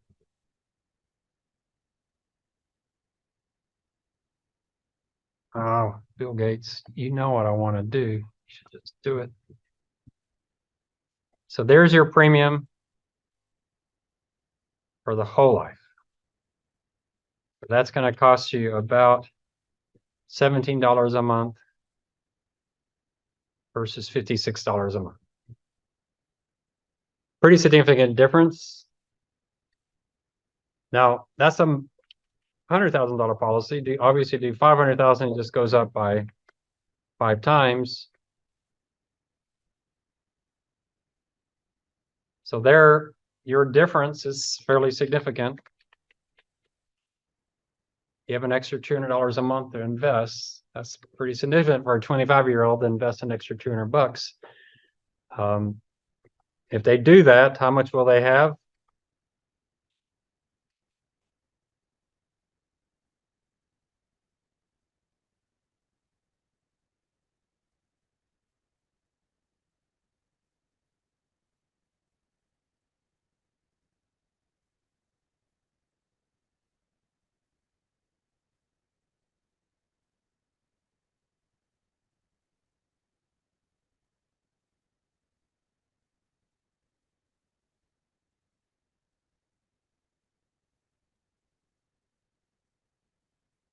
After 20 years, oh, we got to do this times 12, sorry.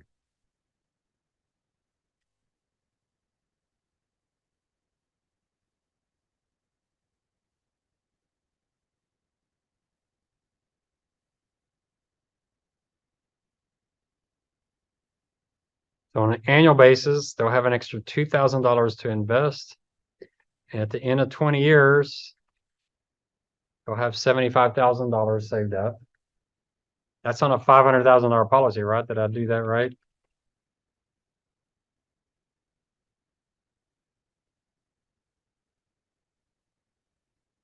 So after 20 years, they won't be as well off as they would have been with the whole life if they die. If they don't die, then they'll be fine. 20 years is not that long, so there's a good chance they won't die and they can just keep investing. So this is the decision you've got to make. I wish I could show you this on USA.com using their calculator. They do have a calculator for whole life and term that you can put in there and see what the true numbers are. I don't know if it would be which way it's going to move because they're using a much more favorable mortality table than this. I'm using a really conservative one where people die a lot faster, but I'm not sure the impact on 25 to 50 because I'm not sure exactly how skewed it is. But significant difference, $2,000 a year. You can invest. If you invested it at 5%, you would have an extra $75,000. If you didn't die, that's your $75,000. If you keep investing this,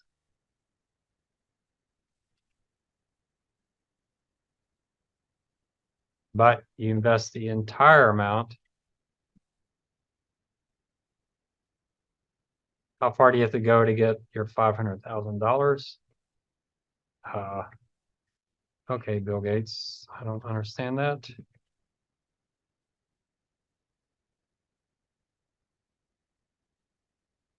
That should have worked. I don't know why that's not working. Why do I have a circular formula? Do y'all see a circular formula?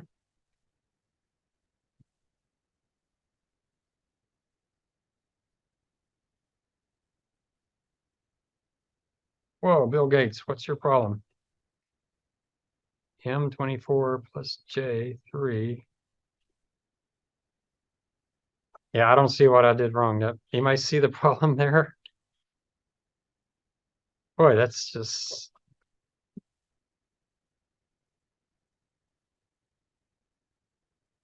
All I'm doing is changing 3 to 2.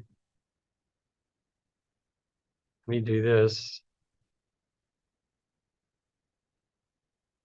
Yeah, I don't... Someone's got to figure it. Where's our math or IT experts here? I see no reason why that would be a circular form. There wasn't one before.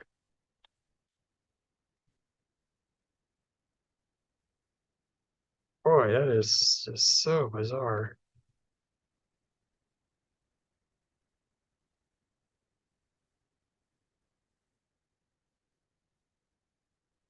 I think I did anything. No, that doesn't fix it. Wow, I have no earthly idea.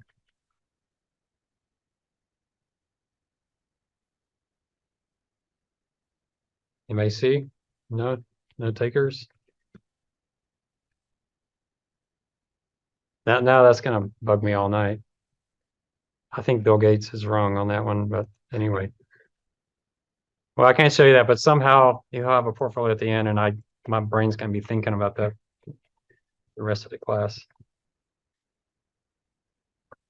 I'm not recommending you do this for actual buying a premium, but it would be curious, something I wanted to do. I have to see how good USA's calculator is to use this mortality and price it out and look at USA's. USA will probably be cheaper, and you're probably thinking, how can that be possible? Because they're adding expenses and they're adding profit. But this mortality table is so conservative. The premium's probably lower even after they add expenses and profit in. It's still probably lower. But that's one thing I'd love to test and see. The whole life is probably the one I want to test because that's going to have the biggest time value money impact. Plus, in both products, 100% of the people get paid. It's entirely a timing difference, and it's hard to know exactly how different mortality tables would impact that. But anyway, so I'll figure out between now and next class what Bill Gates got wrong, and then because I'm sure it's he and not I. But all right, any questions on that one? That's the whole ordinary whole life. The next one is a piece of cake too.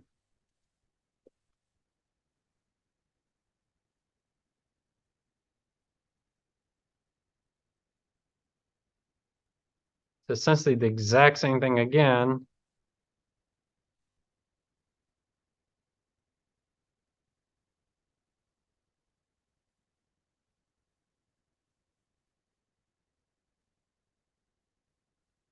But this is a whole life policy, but it's limit pay. When you see the word ordinary, you go to 99. When you see the word limit pay, I have to give you more information. I have to tell you how many premium payments there are. Since I'm doing 97, it's either single premium, which you pay at 97, ordinary, which you pay 97, 98, 99, or limit pay is going to have to be 2 years because there's no other choices. So this one, it's limit pay, but you only pay premiums the first 2 years. So it's going to look exactly like this one.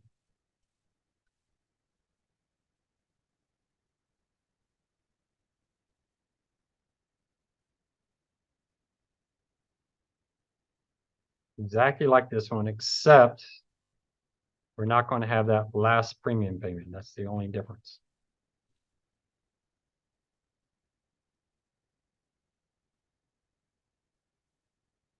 Takes the premium up to $61,000. Why doesn't it rise more? Well, because only 100 people died in that last year. Most of them have already died.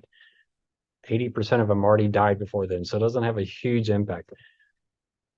And now the people dying at 97 don't make as much money as they did before. Their return's not quite as high.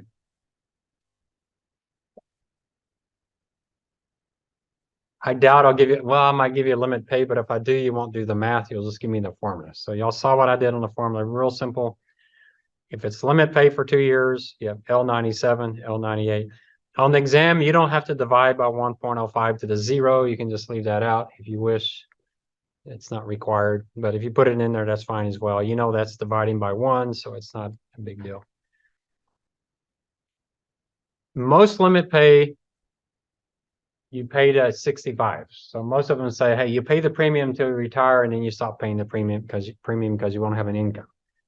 So we could calculate that one, but I'm worried what Bill Gates has over there. But we could calculate that and see. Well, I guess we have it though, right? Let's see. So our premium was 3380.13. If we take out the premium payers after age 65,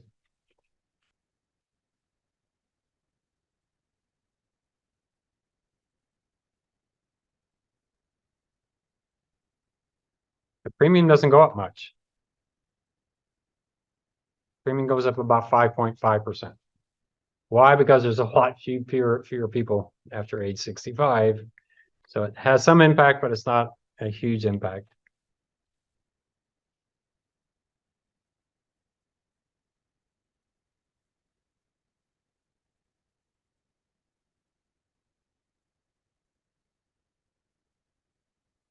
And it's also the time value money is the impact as well, because you're going out 40, 50, 60 years, that discounting is having a huge, because that 111 people, when you discount them, you only have 3.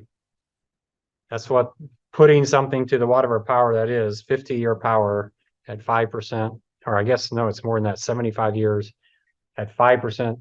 It takes that 111, takes it all the way down to 3. So it's the combination that people are dying and the discounting process doesn't have that big of an impact. So telling someone, hey, we'll stop your premiums at 65, but your premium be 5% higher. A lot of people, that probably sounds pretty good to them. That sounds like a pretty good deal. I don't have to pay any premiums after age 65. Yeah, let's do that. Doesn't make sense in this product because you would never do a product. First of all, you wouldn't sell life insurance to a 97-year-old anyway. All right. Now, can we make this trickier? So yes, there is one product, and this is the biggest one on the exam, and it's this endowment. So let's spend,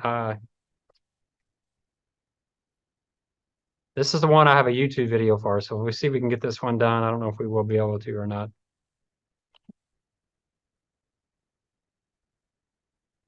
And when I give you the really complicated product, it's usually somewhat based on this one as well.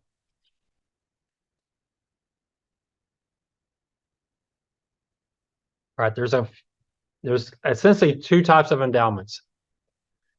A pure endowment is one that you pay the premium, and at the end of the contract, if you're alive, you get the face. If you're not alive, you get nothing.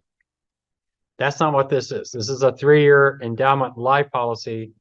And what that means is if you die, you get the face. And if you're alive, you get the face. So everybody's getting the money. All right. Which means the premium is going to be a whole lot higher. It's going to be somewhat similar to that life insurance to the 97-year-old, because everybody's going to get their money and it's only 3 years. This product doesn't make any sense because it's only 3 years. This is a product you'd want to do over 20 years or so, but just to keep the math simple. So it's issued to a 50-year-old. It's a 3-year endowment. When you see the word endowment, you're going to have the 3 years. It's going to tell you D50, D51, D52. So whatever the endowment is, you will have that many Ds. If it's a 3-year endowment, it's 3 Ds. If it's a 10-year endowment, 10 Ds. Okay, so that's always given. And then you have one L that's the same. I'm sorry, L53. It's going to be 1 year later. So if you die at 50, you get at the end of your life, end of your 50th year, you get 100,000. If you die at 51, you get, 10,000. You get 10,000. 52, you get 10,000. At 53, if you're alive, you get 10,000. So every single person is going to get 10,000 bucks. Now the trick here is, when do you pay these people? What is your end? Your end here is 1. Your end there is 2. What's your end here? 3. What is your end there? 3. Still 3. Why? L's are always beginning of the year. Yeah, L's are always. So these two are the same. That 3 is important. I had one actuarial major simplify this formula, and I'll show you what he did. At first, I counted off, and then I go, wait, that was right. So he found a trick to simplify, and I'll show you what he did. Some of you have already figured it out, but so we got 4 cash flows, or do we really? We really have 3 cash flows. All right, so how many premium payers do we have? Again, if it's 3 years, it's 3 years. You have the L50s, the L51s, and the L52s.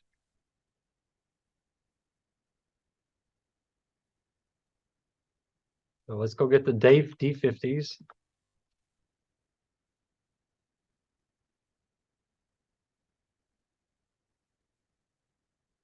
Get the L50.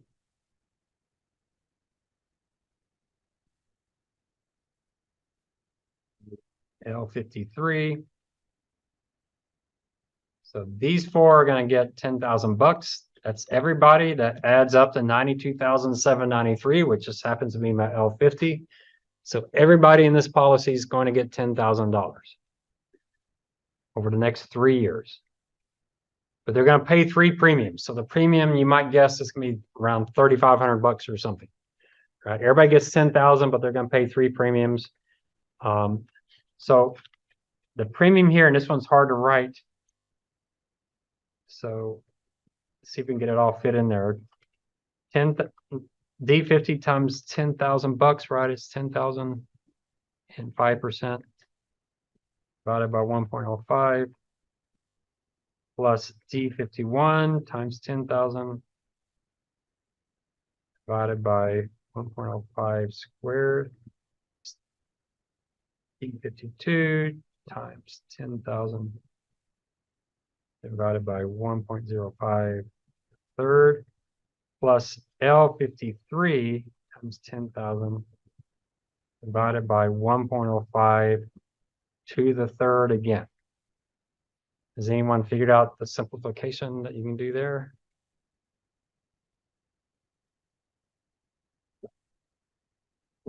How can we reduce that formula by 25%?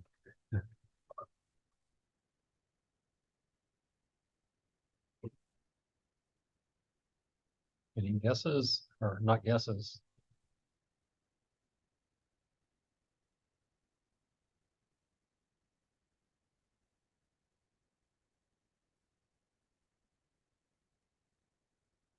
You notice if I add D52 and L53, I get 91,498. Does that number sound familiar? What is D52 and L53? L52, right? If you take people alive at 53 and add the people who died at 52, you have L52. What could we have done? You could have just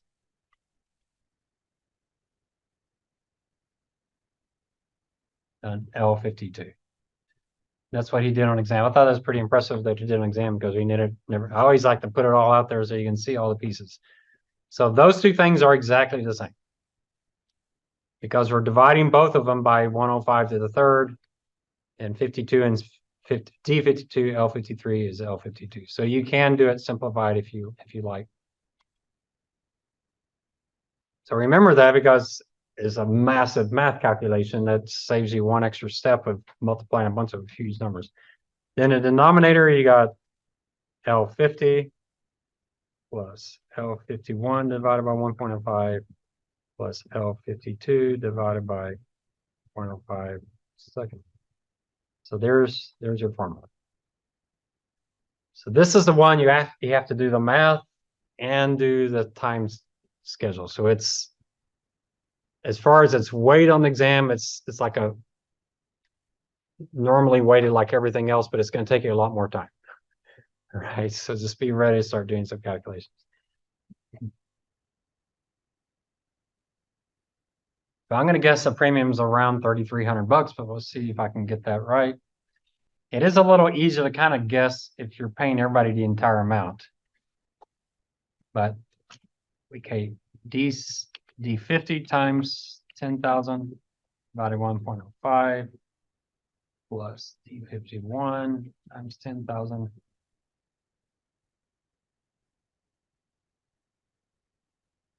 D52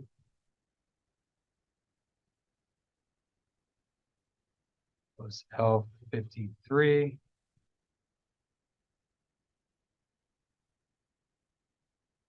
divided by L50 plus L51 plus L52.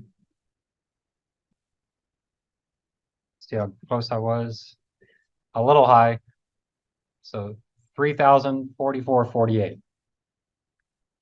That sounds great. You pay 3,000, you get 10,000 bucks, but if you live to the end, you're paying 3,000 bucks. But the nice thing is everybody makes money here. So no one loses.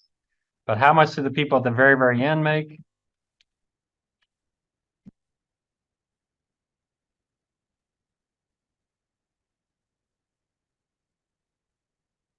They only make 3% return. Now, why is it not that dramatic? Because not that many people are dying. So they're not losing that much to the dyers. And then really it's only the first two dyers because everybody's the same down here.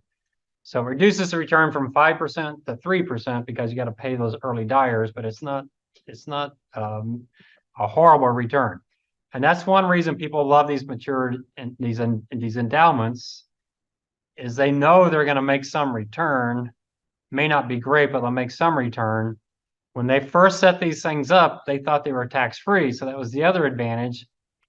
Before the IRS changed the rules, you might say, well, I only make 3%, but it's tax-free because it's insurance. And the IRS said, no, that's going away. So that the IRS took that away. So when they had the tax advantage is like the perfect product. You offer this thing and essentially everybody's making a good return after tax adjusting. So now you do have to pay tax on the gain, but it is deferred. So you don't have to pay it until after 3 years. So that deferral can be powerful. All right, y'all ready to do this? So this is what you have to do on the exam. You start with times 0, and you're going to collect the premium from L50. So L50s will all pay 3,044. So you're getting a lot of money because you're paying everybody 10,000 bucks. At time 1, portfolio rolls forward. You're gonna pay claims. You're gonna collect premium.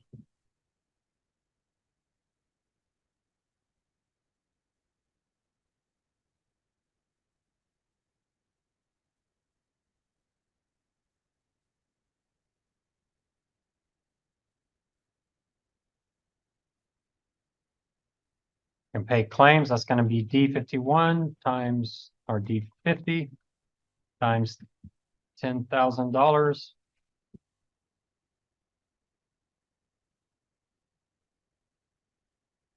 You can collect premium, that's gonna be L51 times the premium.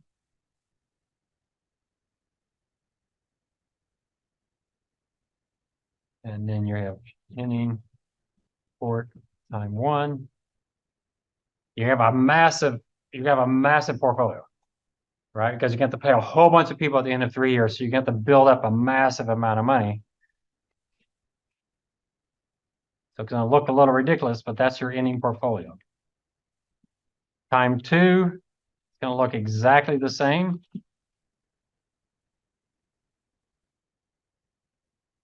Unless you wish you could do this in Excel, you're seeing how the advantage of that is. Copy and paste. So we're going to take that ending portfolio from time 1 and give us 5% on that. We're going to pay claims to D51. We're going to collect premiums from L52s.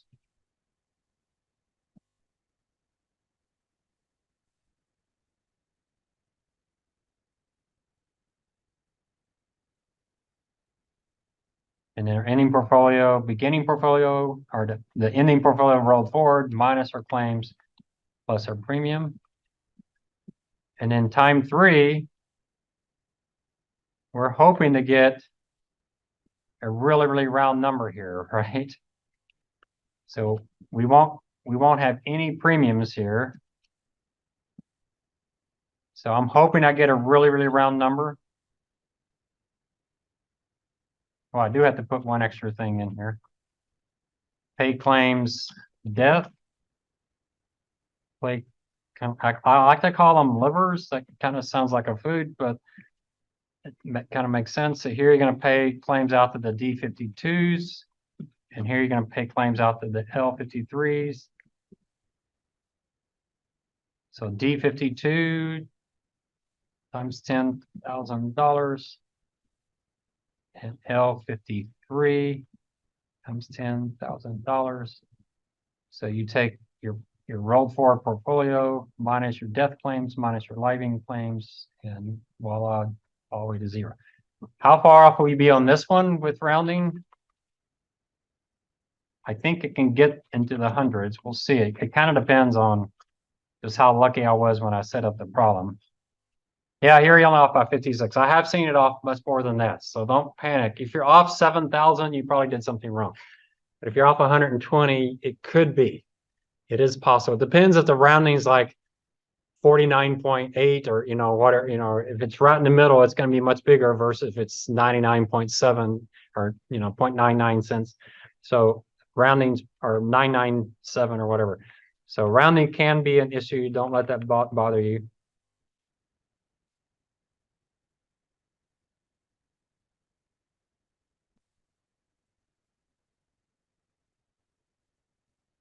There is a YouTube video, so you're not going to see this until the final, but you have a YouTube that can practice. It does this type of problem, so you can see what you're going through. At a minimum, at least get it set up because it is pretty redundant. Time 0, collect the premium. Time 1, you have those 3 things that are going to happen. Time 2 is going to look exactly the same. And in time 3, no premium, but you have 2 groups to pay out to. So as long as you have that down, you get some credit just for having the schematic there. And then do your best to get the numbers in there. If you step back and think about what you're doing, it's not that complicated of a problem.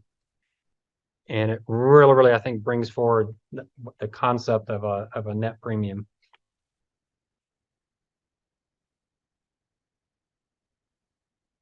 Questions on that one? Because that one, you're going to be doing the math on that one. I think 3 years is the most I can give you. It almost seems ridiculous to do 2 years, and 4 years is just one extra set of calculations. If you could do 3, you're obviously could do 4. So I'm trying to find kind of that medium. Now, it didn't take me that long to do it, but I'm in Excel. It probably takes 5 times longer outside of Excel because you're sitting there with your calculator. Don't worry about math errors, but if you're way off at the end, you can say, obviously have a math error. What I don't want you to do on the exam is stay up here till 2 a.m. until you finally get it to all match. I don't want you going out 10 decimal places. So, don't do things like that. I have had people stay here till 2 a.m. I kind of don't care because I'm grading papers for other classes anyway, but the only time I cared was one student who was here till well past midnight, turned in the paper and didn't answer half the exam. So they knew they were not going to pass the class and they kept me up there. So that wasn't so much fun, but all right. If we could ever get, so we could do the exams on Excel, this would be a much more fun exam because I could really do some interesting things. Okay. Let me show you, I'm going to show you a few of these crazy products, but let me give you an example of one. We won't do it tonight, but you might want to, I actually give you the answer here, but you might want to try it without looking at the answer. So this company developed a new product. It doesn't make any sense, but I want to just see if you can handle the D's and L's and the N's. It issued to people age 60 who pay a premium $4.99 at age 60. All right, so that's easy. That's $4.99 times L60. There's no time value. It's today. That's easy, right? Everybody should get that. Then starting at age 97, it pays an equal installment of $1.7 million at the beginning of each year. All right, so what's the end there? It's the beginning of the year, so it has to be 97 minus 60. Anything at the beginning of the year, you just subtract. If it's a death benefit, what do? 97 minus 60 plus 1. All right, so just get used to that. And it charges an annual premium at the beginning of the year. So those are both at the beginning of the year. It's kind of strange. You're going to pay people $1.7 million at the same time they're going to pay you a premium. So this one really doesn't make sense. The ones I wrote after this were a little more interesting. Some of them are actually look like pretty decent products. So you might say, hey, can I buy this? Calculate the premium. They'll start paying at 97 in addition to the 49.55. So this is probably my least favorite one. I think what I'll do this weekend is I'll send you one more from maybe the last exam. All right. And I'll pay $10,000 to anyone who gets it right unless I change my mind later. Okay. So just see if you can calculate that out. I don't know if y'all want more than that. You're working on your health paper, right? So you don't want to be doing a bunch of math problems. So my worst case scenario is a blank question. Students don't try anything. There's some really obvious ones. You pay out $1.7 million at the beginning of the year at age 97. It's going to be L97 times 1.7 million divided by 1.05 to the 37th. That at least write that down. And you'll see how that works, right? You're paying it out to anyone who's alive. And it's at the beginning of the year, so you just subtract. Once you get that down, you can get 40-50% credit just for making sure you got the right L's and the right N's. I give a lot of partial credit for that. Last exam, I'll have to look. I'll look and see what percentage got the exact answer. It's usually like around 10 to 20% of the class. And then there's another 20-30% that get almost full credit, but they had one major, usually it's one N that was off. They used 37 when they should have used 38 or something like that. And then there's about a fourth of class doesn't even try. Those are ones I call at 2 a.m. Say, hey, why didn't you even try it? So we'll try this. I'll send you one more this weekend. So if you want to practice it, and then we'll do that in class. All right. I don't want to start anything new. Any questions? Anything? Everybody's good. You feel like actuaries. Some of you already felt like actuaries, but feel more like actuaries. All right. We'll stop it there.